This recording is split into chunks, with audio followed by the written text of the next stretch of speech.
Het verhaal had hij al duizenden keren verteld.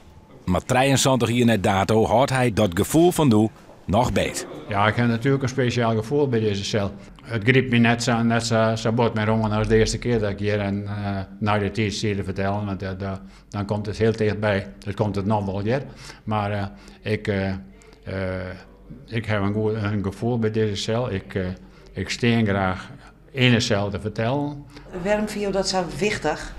De mensen moeten weten wat er gebeurd is in de oorlog. Het is maar één van de duizenden verhalen. En daar ben ik een heleboel mensen die nooit verteld hebben. Dat Jerk zei vaak van de mensen, mijn hart en mijn paken heeft nooit wat verteld. En ik hier zo graag weten willen.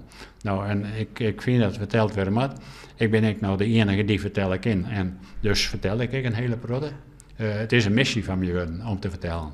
Ja. Net direct, dat is heel lang heb ik nooit verteld. Nog één keer waarom, net het ene moment. De deur gie open in de nacht van 8 december. Fokkema, zijn broer en hij zitten bij elkaar in een cel. Daar staat een man voor met een zwart masker op en een pistool in de hand. En hij neemt dus namen in vrienden, wij konden die man net. Hij neemt dus namen en hij zet Fokkema snel eruit. Daar schrokken wij van. Heel erg. Ben je bang? Ja.